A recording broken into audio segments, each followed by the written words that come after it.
مصطفیٰ صلی اللہ علیہ وآلہ وسلم کو دنیا میں اس لیے مبعوث فرمایا کہ تاکہ دنیا راہ راست پر گامزن ہو سکے، بھولے ہوئوں کو اپنا سبق یاد آ جائے اور جو بھٹکے ہوئے ہیں وہ راستے پر فائز ہو جائیں، جو منزل سے دور ہے وہ منزل کو پہنچ جائے۔ جو بھی نبی یا رسول دنیا میں آتا ہے تو وہ انسانیت کے قافلے کی رہنمائی کے لیے آتا ہے اور انسانوں کو ان کی منزلوں پر پہنچانے کے لیے آتا ہے۔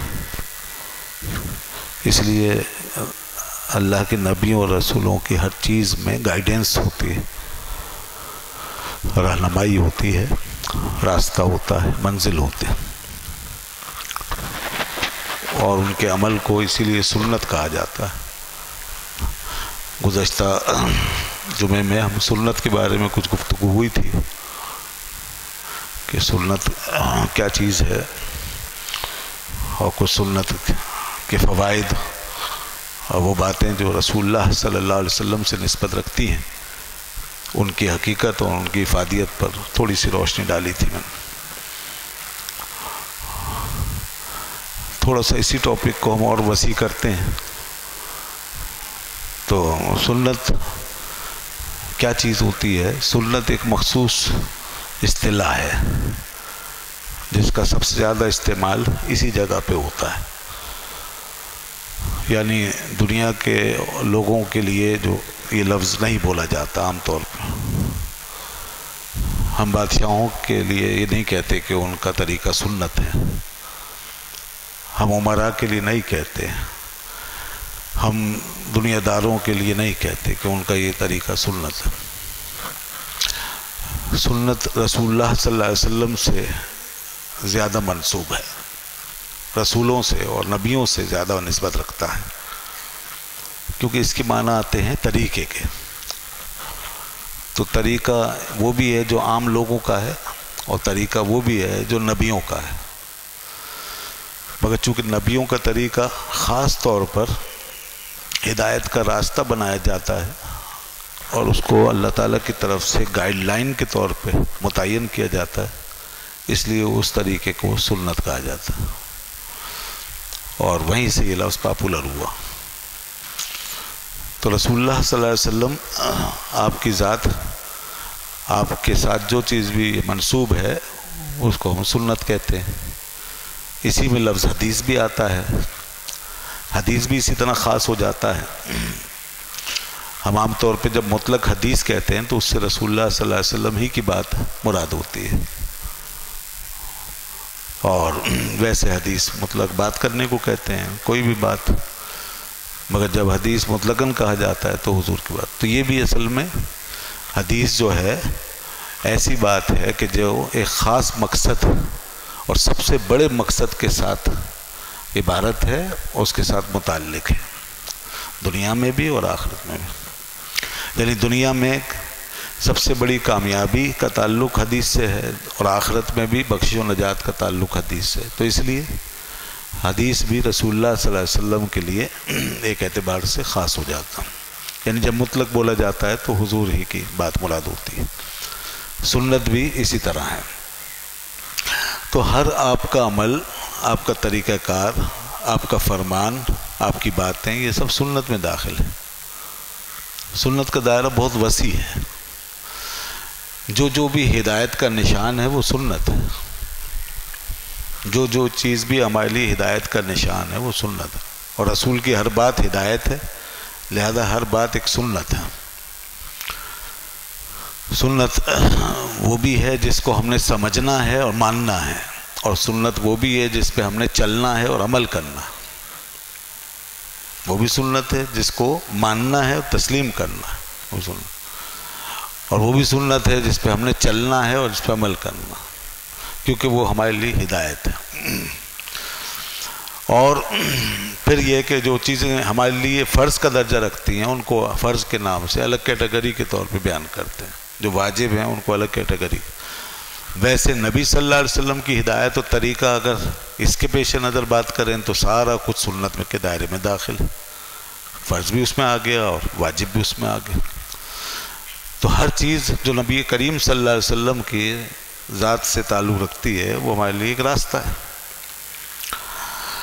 آپ کا راستہ وہ بھی ہے جو آپ نے اپنی عادت مبارکہ کے طور پہ اپنایا، آپ کا راستہ وہ بھی ہے جو آپ نے عبادت کے طور پر ہمیں عطا فرمایا، آپ کا راستہ وہ بھی ہے جو آپ نے ظاہری طور پہ ہمیں عطا کیا، اور وہ بھی ہے جو باطن میں ہے۔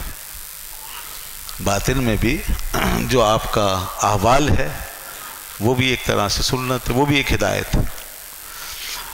اور امت کے علماء اور صوفیہ عرفاء جو آپ کے باطن کو پہنچے اور باطنی احوال کو جنہوں نے پایا یا جس قدر بھی انہوں نے سمجھا تو انہوں نے اس پہ بھی عمل کیا، باطنی احوال پہ بھی عمل کیا، اور باطنی احوال پہ عمل کر کے انہوں نے گویا سنت کی اپنے لیے تکمیل کر لی۔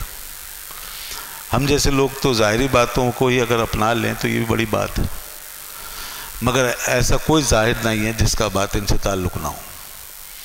کم از کم ہر ظاہر کے پیچھے ایک اخلاص کی کیفیت ضروری ہے، اور یہ رسول اللہ صلی اللہ علیہ وسلم کا باطن ہے۔ ہر عمل کے پیچھے اللہ کی محبت ضروری ہے، تو یہ رسول اللہ صلی اللہ علیہ وسلم کا باطن ہے۔ اور ہر عمل میں سنجیدگی ضروری ہے، سنجیدگی ذمہ داری ضروری ہے، اور یہ آپ کا باطن ہے۔ تو یہ باطن کی کیفیت ہر عمل کے ساتھ ضرور جڑی ہوئی ہے، باطن سے الگ نہیں ہے۔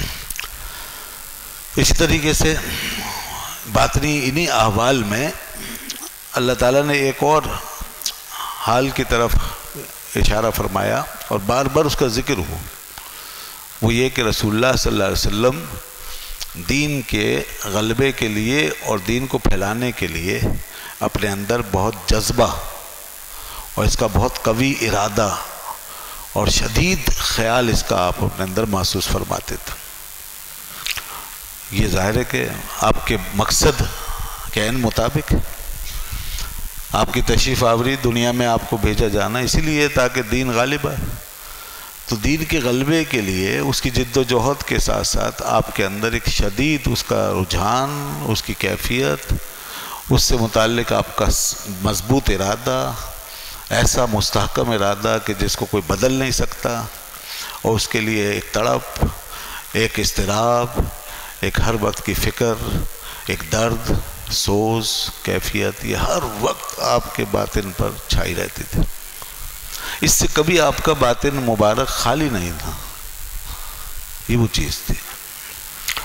تو یہ چیز بھی اب ہمارے لیے ایک سنت ہے، سنت کے دائرے میں اس کو بھی لیں گے نا باطنی لحاظ سے، کہ امتی جو ہے وہ بھی دین کا درد محسوس کرے، دین کے لیے جذبہ محسوس کرے کہ دین کو غلبہ ملے، دین پھیلے، دین کو استحکام حاصل ہو، یہ ضروری ہے۔ تو یہ چیز پریکٹیکلی آپ نے آپ کے شخصیت مبارکہ سے، آپ کی ذات شریفہ سے بالکل ظاہر و باہر، اور اللہ نے یہ وصف آپ کے اندر رکھا، اور ہر نبی کو اللہ نے یہ وصف اور یہ کیفیت عطا فرمائی۔ یہ ایک ایسا جذبہ ہوتا ہے نبی کے اندر، جیسے تند و تیز کوئی ریلا ہوتا ہے نا پانی کا، اس کی طرح یہ جذبہ ٹھاٹے مارتا، اور یہ کسی بھی آن، کسی گھڑی چین سے بیٹھنے نہیں دیتا۔ یہ وہ جذبہ ہے جس کے تحت اللہ کا رسول اپنے مقصد کو ہر قیمت پر پورا کرتے ہیں، ہر قیمت پر اس مقصد کو پورا کر کے رہتے ہیں، چاہے راستے میں کوئی رکاوٹ کسی قسم کی آئے، کوئی پہاڑ آئے، کوئی دریا آئے، کوئی طوفان آئے، کوئی فوج آ جائے، کوئی قوم آ جائے، کوئی بادشاہ آ جائے، کوئی سلطنت آ جائے، چاہے ساری قوم ہاتھوں میں پتھر لے کے کھڑی ہو جائے، اللہ کا نبی اپنے مشن کو مکمل کیے بغیر نہیں رہ سکتا۔ نہ وہ بیٹھ سکتا ہے کہ چھوڑ کے بیٹھ جائے، الگ ہو جائے، نہ وہ چھوڑ کے جا سکتا، یہاں تک کہ اگر اس مشن کے لیے اپنی جان بھی دینی پڑے تو جان دے دیں گے، جان بھی اگر دینی پڑے تو دے دیں گے، اور دی ہیں لوگوں نے، جانیں دے دی۔ وہ وقت آ گیا کہ جہاں پر جان پہ بن گئی تو وہ اپنا کام کرتے رہے اور اپنا پیغام سناتے رہے اور لوگوں کے سامنے حق بیان کرتے رہے، اور بالآخر لوگوں نے ان کی جان لے لی. کسی کو آرے سے چیر دیا، کسی کی گردن کو کاٹ کے الگ کر دیا، کسی کو کسی طرح قتل کیا، کسی کو کسی طرح شہید کیا. قرآن مجید میں اس کا ذکر اللہ تعالیٰ نے بنی اسرائیل کا ذکر کرتے ہوئے بات فرمائی ہے، یقتلون النبیین، انبیاء کو قتل کرتے تھے. اور سب سے زیادہ یہ قتل، یہ گناہ، انبیاء کو شہید کرنے کا گناہ، انبیاء کو قتل کرنے کا گناہ سب سے زیادہ بنی اسرائیل نے کیا. یہ گناہ ان کے ہاتھوں سے زیادہ ہوا، بنی اسرائیل کے ہاتھوں سے. کئی نبیوں کو شہید کیا ہوں، کئی پیغمبروں کو. زکریا علیہ السلام، ان کو آرے سے چیر دیا، بیچ میں سے درخت جس کے اندر وہ تشریف لے گئے تھے اس درخت کو کاٹ دیا، ان کا جسم 2 ٹکڑے ہو گئے. حضرت یحییٰ علیہ السلام، ان کا سر مبارک الگ کر دیا تھا بادشاہ کی خواہش پر، ایک طائفہ عورت کی خواہش پر. اس کا آپ کا سر مبارک الگ کر دیا اور تشت میں رکھ کر سر دربار پیش کیا گیا. یہ اللہ کے نبی یحییٰ علیہ السلام کے ساتھ ہوا. عیسیٰ علیہ السلام کو بھی اسی طرح یہودی آپ کو قتل کرنے، شہید کرنے کے لیے آگے بڑھے، مگر اللہ نے ان کو اپنے پاس بلا لیا، ان کو آسمانوں میں اٹھا لیا، وہ ان کی دستبرد سے محفوظ ہے. حضور نبی کریم صلی اللہ علیہ وآلہ وسلم کے ساتھ بھی انہوں نے یہ بدسلوکی بار بار کی، بار بار اس کی کوشش کی اور آپ کو شہید کرنے کا پروگرام بنایا. کبھی آپ کے اوپر کوئی بڑا پتھر گرا کر کہ آپ آئیں اور بیٹھیں تو اوپر سے پتھر گرا دیں اور آپ اس کے نیچے دب کے شہید ہو جائیں. اور کبھی کسی چوٹی پر، پہاڑ پہ، وہاں پر پیچھے سے دھکا دے کر یہ پروگرام بناتے تھے. اور کبھی کھانے کی چیز میں زہر ملا کر، کہ زہر ملا کے دے دیا، اور باقاعدہ دے دیا گیا. ایک کھانے کی چیز میں، گوشت میں، خیبر کے مقام پہ ایک یہودی عورت نے زہر ملا گوشت آپ کی خدمت میں پیش کر دیا اور آپ نے وہ گوشت تناول فرما لیا. مگر اللہ نے اپنے نبی صلی اللہ علیہ وسلم کو محفوظ رکھنا تھا، وہ آپ کی جان نہیں لے سکتے تھے. زہر قرآنی یہ ہونے دی گئی، اس کو پہلے سے روکا نہیں گیا اور یہ ہونے دیا گیا تاکہ جو شہادت کا مقام ہے اور اس کے جو ریزنز ہوتے ہیں وہ پیدا ہو جائیں. اس وقت شہادت تو واقع نہیں ہوئی، لیکن شہادت کا مقام جو آپ کے حصے میں ہے، شہادت سری، وہ آپ کو حاصل ہو جائے. کیونکہ شہادت 2 طرح کی ہوتی ہے، ایک شہادت سری ہوتی ہے، ایک شہادت جہری ہوتی ہے. شہادت سری وہ ہوتی ہے جیسے اس طرح کی کوئی بات، بغیر زخم آئے، بغیر لڑے، کسی حادثے وغیرہ کے نتیجے میں انسان مر جائے، شہید ہو جاتا، حتیٰ کہ پیٹ کے درد میں انسان مر جائے، شہید ہو جاتا ہے.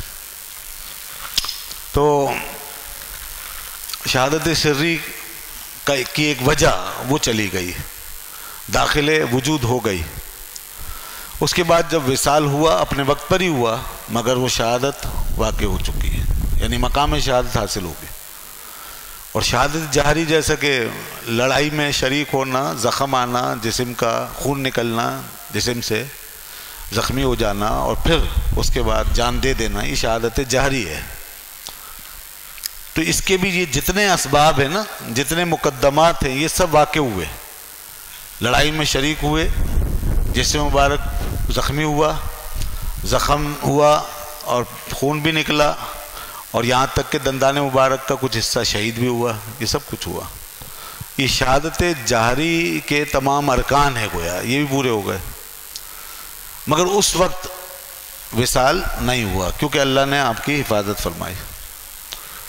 تو جب اپنے وقت پر وصال کی نوبت آئی، 63 سال عمر شریف ہونے کے بعد جب وہ اپنے وقت پر وصال کی نوبت آئی، تو پھر تمام اسباب سری اور جہری شہادت کے یہ پہلے سے مجتمع ہو چکے تھے. اور جب آپ کا وصال ہوا تو بظاہر تو شہادت واقع نہیں ہو رہی، مگر حقیقت میں سارے اسباب جمع ہو جانے کی وجہ سے مقام شہادت حاصل ہو رہا ہے. اور حقیقت میں یہ شہادت آپ کی واقع ہو رہی ہے۔ تو آپ کو بھی اللہ نے شہادت کا مقام عطا فرمایا ہے۔ یہ اس لیے ضروری ہے نا ماننا کہ امت کو کوئی فضیلت و مرتبہ مل ہی نہیں سکتا جب تک وہ نبی صلی اللہ علیہ وسلم کے دامن میں نہ ہو۔ اب امت میں جو شہید ہوں گے تو وہ کیسے شہید ہوں گے جب اللہ کا نبی شہادت کے مقام پر فائز نہیں ہوگا تو ان کا امت ہی شہید کیسے ہو جائے گا؟ تو اس لیے جیسے کہ امت میں صدیقین ہیں، صدیقین تو اللہ کا نبی اس مرتبے میں سب سے زیادہ ہے، سب سے بڑے صدیق آپ ہیں، تو یہ مرتبہ سب سے پہلے آپ کے لیے ہے، پھر اس کے بعد صدیقین ہیں۔ اسی طریقے سے امت کے اندر صالحین ہیں، صالحین ہیں، یہ بھی ایک مرتبہ ہے نا، صالحین، تو سب سے پہلے صالح آپ ہیں، تو آپ سب صالحین کے سردار ہیں۔ تو جب آپ صالحین میں سے ہوں گے تو پھر امت کے لوگ بھی آپ کے صدقے میں صالح ہوں گے۔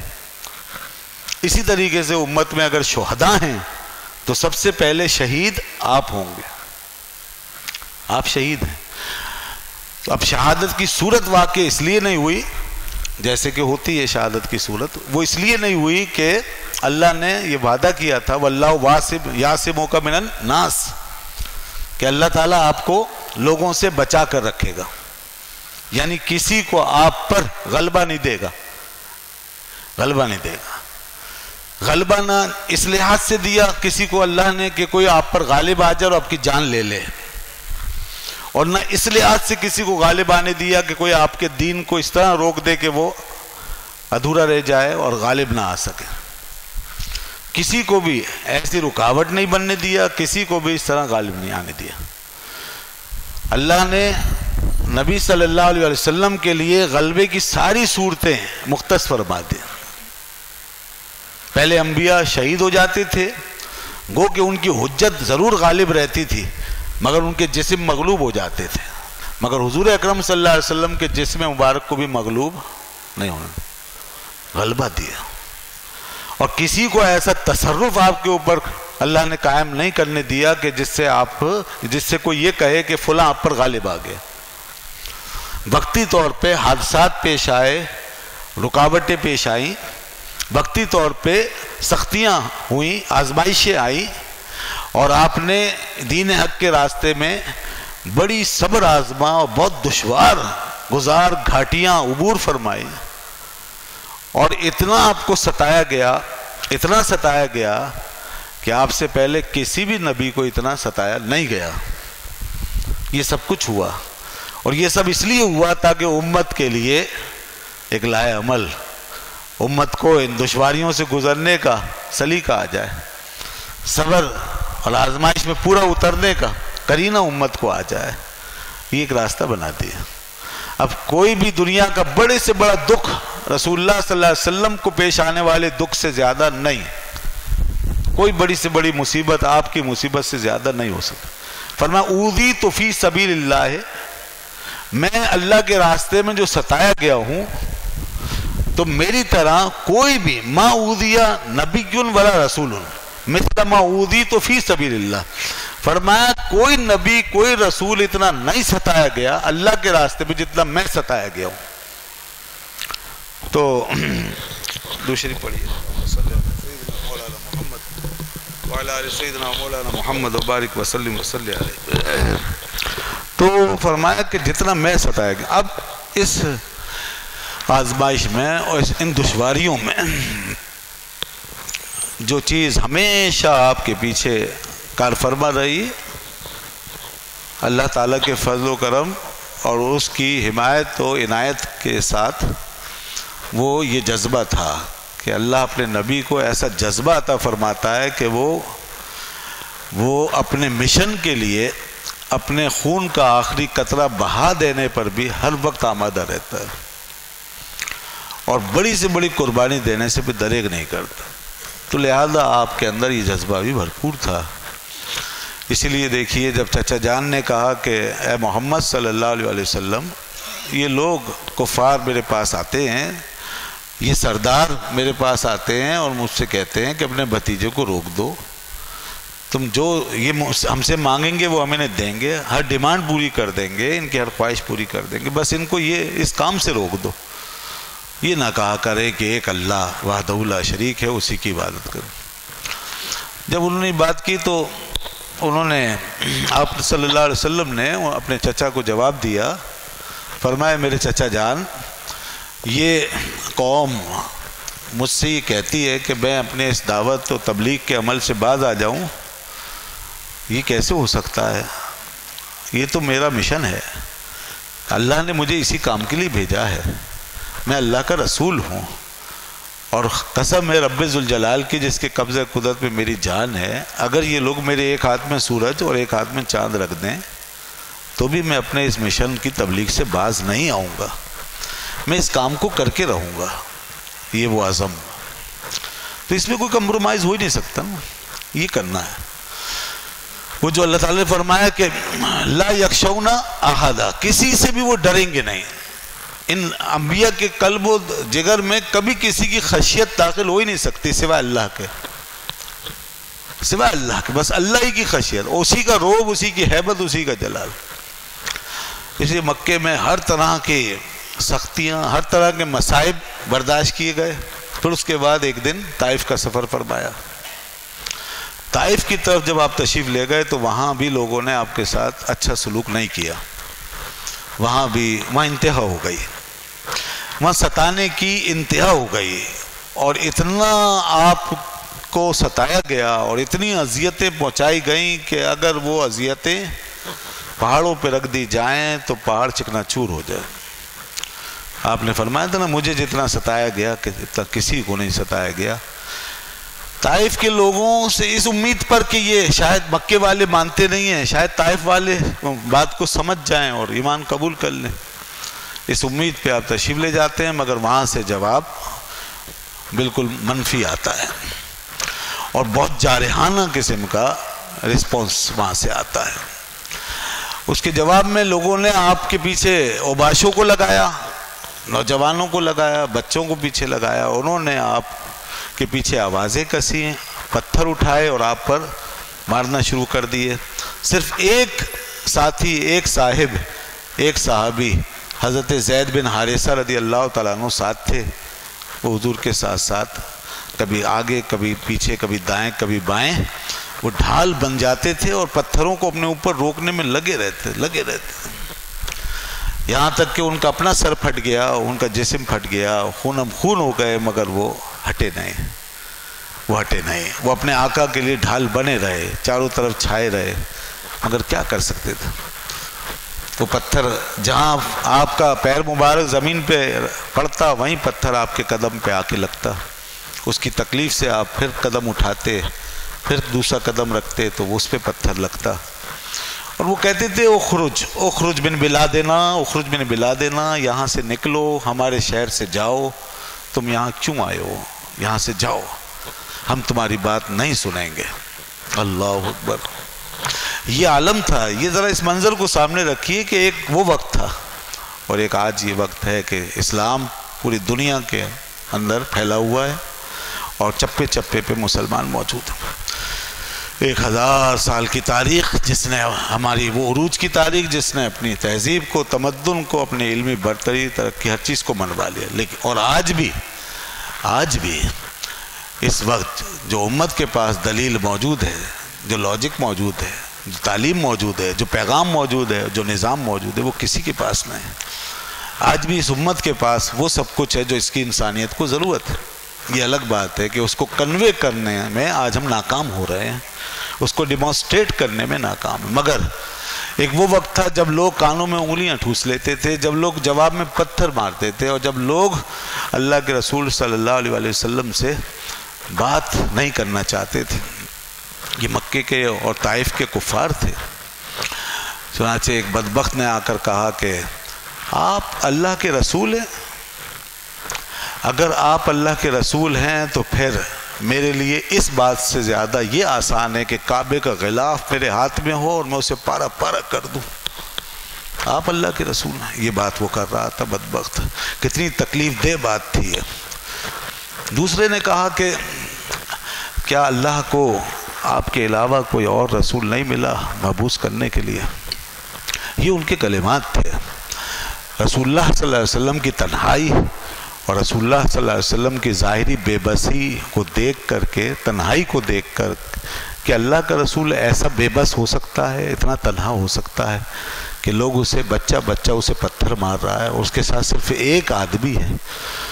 وہ اپنے شہر اور اپنی بستی میں وہاں سے آتا ہے مایوس ہو کر، اور پھر یہاں طائف کے میدان میں اس کو اس طریقے سے واپس کیا جاتا ہے. تو یہ منظر دیکھ کر کے ان کی جرأت ہوئی کہ بات کرنے لگے کہ آپ کے علاوہ کیا خدا کو کوئی اور رسول نہیں ملا. ایک بدبخت اور آگے بڑھا اور کہنے لگا لا اکلمک ابدا، واللہ لا اکلمک ابدا، خدا کی قسم میں تو آپ سے کبھی بات نہیں کروں گا، میں آپ سے کبھی بات نہیں کروں گا. کہتا ہے کہ اس لیے کہ اگر آپ واقعی اللہ کے رسول ہیں، لئن کنت رسولا من اللہ لانت اعظم خطرا من ان ارد علیک الکلام. وہ کہتا ہے کہ اگر آپ واقعی اللہ کے رسول ہیں تو پھر تو آپ کی بہت بڑی شان ہے، بہت بڑا مقام ہے، پھر میں اس قابل نہیں ہوں کہ آپ سے بات کروں. یہ بات انکار کرنے کے لیے وہ یہ مضمون بنا کے کہہ رہا ہے. تو آپ کی اتنی بڑی شان ہے کہ میں اس قابل نہیں ہوں کہ آپ سے بات کروں. وَلَئِن كَذَبْتَ عَلَى اللَّهِ، اور اگر آپ اللہ پہ جھوٹ باندھ رہے ہیں تو لا ينبغي لي ان اکلمک، تو پھر مجھے چاہیے ہی نہیں کہ آپ سے بات کروں. یعنی پھر آپ اس قابل نہیں ہیں کہ میں آپ سے بات کروں. اگر آپ سچے ہیں تو میں اس قابل نہیں ہوں کہ آپ سے بات کر سکوں، اور اگر آپ جھوٹے ہیں تو آپ اس قابل نہیں ہیں کہ آپ سے بات کی جائے. نعوذ باللہ من ذالک. تو اس نے دونوں صورتوں میں کہا کہ آپ سے بات نہیں کروں گا. یہ باتیں کر کر کے لوگ جا رہے تھے، اور جس میں اقدس پورا لہو لہان ہو چکا تھا، جس میں اقدس پورا خون سے، جس میں مبارک پہ کپڑا چپک رہا تھا خون سے، اور جوتا مبارک خون سے بھرا ہوا تھا، خون سے بھرا ہوا تھا. اللہ اکبر. حضرت زید روتے تھے، آنکھوں سے آنسو جاری تھے. جبرائیل کا کلیجہ پھٹ گیا، گویا کہ کہہ رہا ہوں، گویا کہ فرشتے عالم ملکوت میں اضطراب ہو گیا، آسمان ہل گیا ہوگا، عرش تھرا گیا ہوگا، عالم ملکوت نیچے آ گیا. حضرت جبرائیل زمین پر آ گئے اور کہا کہ اے اللہ کے رسول صلی اللہ علیہ وسلم، ان ظالموں نے آپ کے ساتھ کیا کیا ہے؟ آپ ان کے لیے اگر فرمائیں تو یہ جو 2 پہاڑ ہیں اس بستی کے ارد گرد، آج ان پہاڑوں کو ملا دیا جائے اور ان کو یہیں کچل کے مار دیا جائے. اگر آپ فرمائیں، ایک اشارہ کر دیں، اللہ نے میرے ساتھ یہ فرشتوں کی فوج بھیجی ہے، اگر آپ اشارہ فرمائیں تو ان پہاڑوں کو ملا کے ان کو یہاں کچل دیں، تباہ کر دیں، برباد کر دیں.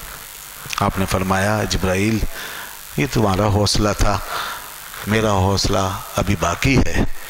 مجھے میرے رب نے لعنت بنا کے نہیں بھیجا. انما بعثت رحمتاً ولم ابعث لعانا، میں تو رحمت بن کر آیا ہوں، میں لعنت بن کے نہیں آیا، یہ میرا کام نہیں ہے. اللہ اکبر. انبیاء کا حوصلہ دیکھیں، ایک نبی کا. یہاں یہ وہ حوصلہ ہے جو انبیاء کرام سے بھی بہت آگے اور آگے چلے گیا معاملہ. یہ سید الانبیاء کا حوصلہ ہے، یہ پیغمبروں کے تاجدار کا حوصلہ ہے، نبیوں کے سردار کا حوصلہ ہے. لہو ہمم لا منتہا لکبارہا وہمتہ صغری اجل من الدہر. حضرت احسان بن ثابت فرماتے ہیں کہ ان کی وہ ہمتیں کہ ان کی جو بڑی بڑی ہمتیں ہیں اس کی کوئی انتہا ہی نہیں ہے. حضور کی بڑی بڑی ہمتوں کی کوئی انتہا نہیں ہے.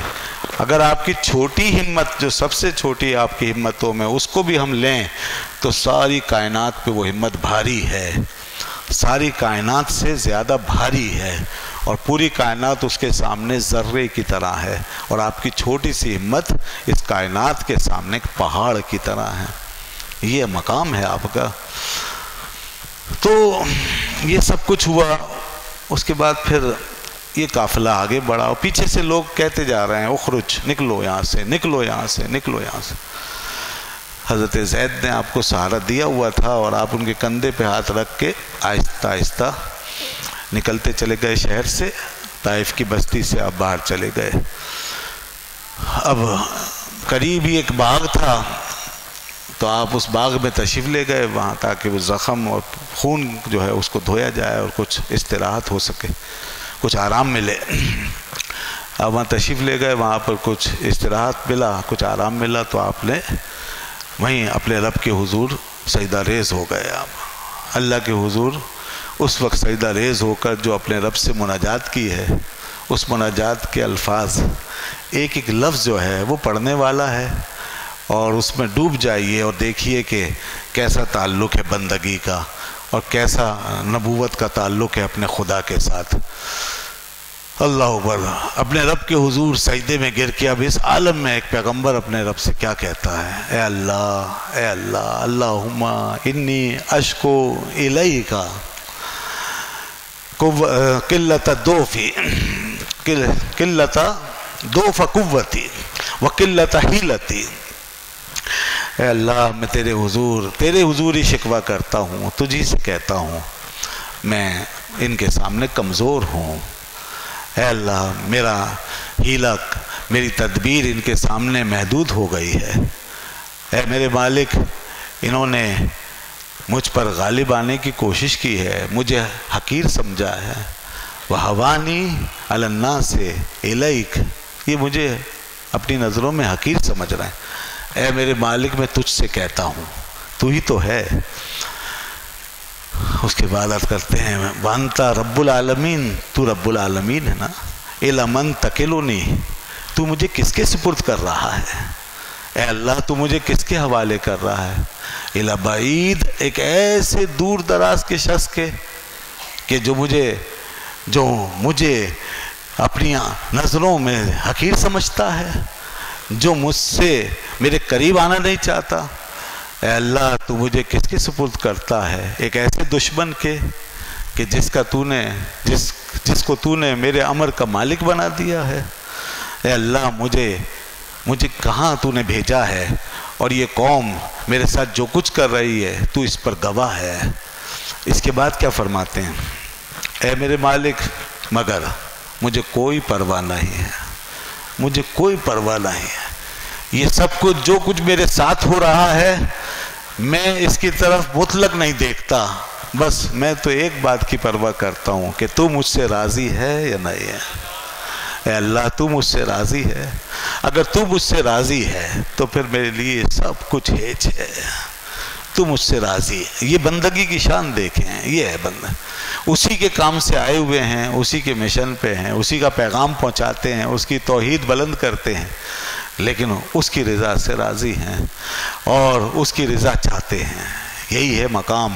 انسان کو ہر وقت اپنے مولا کی رضا ہی چاہیے، بس ہر وقت اس کو راضی ہی رکھنا ہے۔ تو پھر کیا الفاظ منہ سے ادا ہوتے ہیں زبان مبارک سے؟ لَكَ الْعُتْبَى حَتَّى تَرْضَى، لَكَ الْعُتْبَى حَتَّى تَرْضَى۔ اے اللہ، تیری رضا مطلوب ہے، تو راضی ہو جا، بس پھر میرے لیے کوئی دشواری نہیں ہے۔ یہ سب آزمائشیں تیرے لیے برداشت کرنے کے لیے تیار ہوں، تو راضی ہو جا، حتی ترضا، تو راضی ہو جا۔ یہ صورتحال ہے۔ اس کے پیچھے کیا ہے؟ وہی جذبہ نا، وہی تڑپ، وہی طلب۔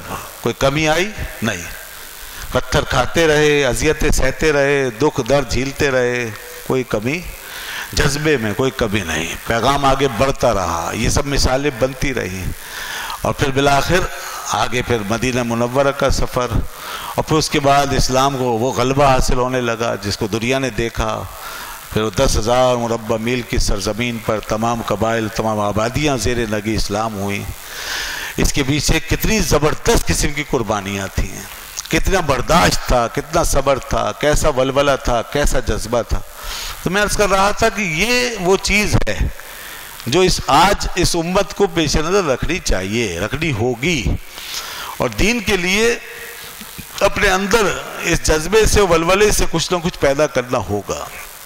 اللہ تعالیٰ ارشاد فرماتا ہے، جو آیت میں نے شروع میں پڑھی، لعلک باخع نفسک علی آثارہم، شاید آپ اپنے آپ کو ہلاک کر لیں گے، علی آثارہم، ان کے پیچھے، ان کے آثار کے پیچھے اپنے آپ کو ہلاک کر لیں گے۔ ان لم یؤمنوا بہذا الحدیث اسفا، اگر وہ ایمان نہیں لاتے اس بات پر افسوس کی وجہ سے، آپ ہلاک کر لیں گے اپنے آپ کو۔ اتنا غم، اتنی فکر، اتنی پریشانی، اے پیغمبر بس کرو، اپنے آپ کو نقصان نہ پہنچنے دو۔ اللہ کی رحمت جوش پہ آ گئی، اللہ کی غیرت جوش میں آ جاتی ہے۔ پیغمبر علیہ السلام اس قوم کے لیے، اس امت کے لیے، لوگوں کے لیے اتنے فکر مند ہو جاتے ہیں کہ پتھر کھاتے ہیں پھر بھی انہیں دعا دیتے ہیں، لوگوں سے مصیبتیں ملتی ہیں پھر بھی ان کے لیے راحت کا سامان کرتے ہیں، لوگ ستاتے ہیں، تنگ کرتے ہیں، پھر بھی آپ ان کے لیے بد دعا نہیں فرماتے، ان کے خیر خواہ رہتے ہیں، آپ اپنا پیغام پہنچانے میں لگے رہتے ہیں اور اس کے لیے آخری حد تک جد و جہد فرماتے ہیں، یہاں تک کہ آپ پھر اس بات کا درد محسوس کرتے ہیں۔ ایسا بھی نہیں کہ میں نے اپنا کام کر لیا، اب یہ جائیں جہاں بھی جائیں، ان کی مرضی ہے، تباہ ہوں، برباد ہوں، ہلاک ہوں، مجھے اس سے کیا واسطہ، نہیں، ایسا نہیں ہے۔ اللہ تعالیٰ اسی وجہ سے فرما رہا ہے کہ آپ پھر ان کے لیے ہر وقت تڑپتے ہیں، بے چین رہتے ہیں کہ مسلمان کیوں نہیں ہوتے، یہ ایمان کیوں نہیں لاتے۔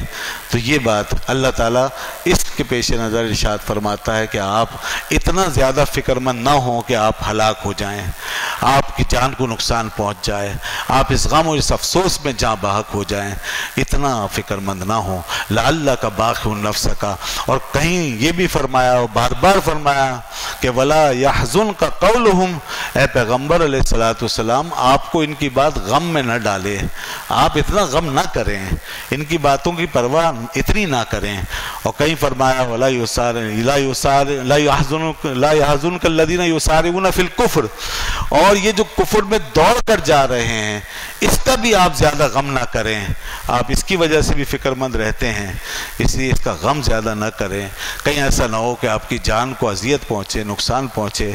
اور فرمایا کہ من کفر فلا لا يحزنك کفرہ، اور جو کفر کر رہا ہے اس کے کفر کی وجہ سے آپ کیوں غمگین ہوتے ہیں، اے پیغمبر آپ غم نہ کریں۔ اللہ تعالیٰ غم کی اس شدت سے روکتا ہے جس شدت کی وجہ سے آپ کو کوئی تکلیف پہنچ سکتی ہے۔ خدا کی رحمت جو اس پر ہے، اس کی شفقتیں جو اس پر ہیں، یہ اللہ کی طرف سے اپنے محبوب پر عنایتیں ہیں۔ اللہ نے اپنے محبوب کو ایسے سانچے میں ڈھالا ہے کہ جہاں محبوب خدا اپنی طاقت، اپنی قوت، ہر قسم کی طاقت اور قوت اور ہر قسم کے امکان سے بھی زیادہ قربان ہو جانے کے لیے اور قربانی دینے کے لیے تیار ہیں، ہر قسم کے امکان سے بھی زیادہ اللہ نے اپنے حبیب میں وہ جوش پیدا کیا ہے، وہ آپ کے اندر وہ کیفیت رکھی ہے کہ جس کے بعد خدا ہی تھامتا ہے اپنے محبوب کو اور خدا ہی تسلی دیتا ہے، تشفی دیتا ہے، اے میرے پیارے بس کہیں آپ کی جان ہلکا نہ ہو۔ تو یہ جذبہ، یہ بھی ایک سنت ہے، یہ جذبہ آپ کی سیرت ہے، یہ جذبہ آپ کی سنت ہے، یہ جذبہ آپ کے اندر یہ بعد میں آگے کنوے ہو رہا ہے۔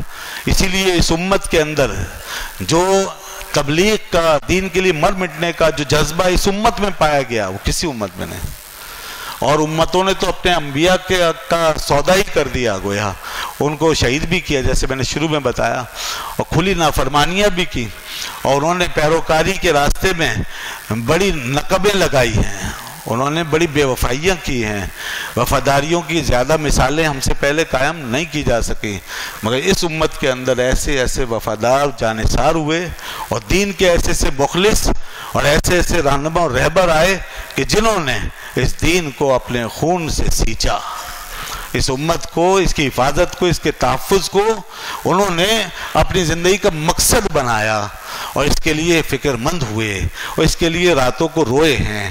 بڑے بڑے علماء، بڑے بڑے مشائخ، مبلغین، صوفیاء، صلحاء، اولیاء اور مجاہدین، اس امت میں ہر طبقے میں ایسے لوگ ہوتے رہے۔ علامہ اقبال بھی اسی صف میں کہیں کھڑے ہمیں نظر آتے ہیں اس آخری دور میں، جن کے دل میں امت کا یہ درد اور جذبہ پھوٹ پھوٹ کے نکلتا تھا، اور وہ بارہا اس کی دہائی دیتے اور کہیں بڑی تفصیل سے اس بات کو، اپنے جذبات کو اپنے ان اشعار کے انداز میں یوں پیش کرتے کہ گراں جو مجھ پہ یہ ہنگامہ زمانہ ہوا، جہاں سے رخت سفر باندھ کے بھی یوں نکلا، فرشتے بزم رسالت میں لے گئے مجھ کو، حضور آئے رحمت میں لے گئے مجھ کو۔ کہا حضور نے اے اندلیب باغ حجاز، کلی کلی ہے تیری گرمی نوا سے گداز، نکل کے باغ جہاں سے تو برنگ بو آیا، ہمارے واسطے کیا تحفہ لے کے تو آیا، ہمارے واسطے کیا تحفہ لے کے تو آیا۔ کہا گیا کہ تحفہ کیا لائے؟ جب حضور کی بارگاہ میں پہنچے تو سوال ہوا ہمارے لیے کیا تحفہ لائے ہو؟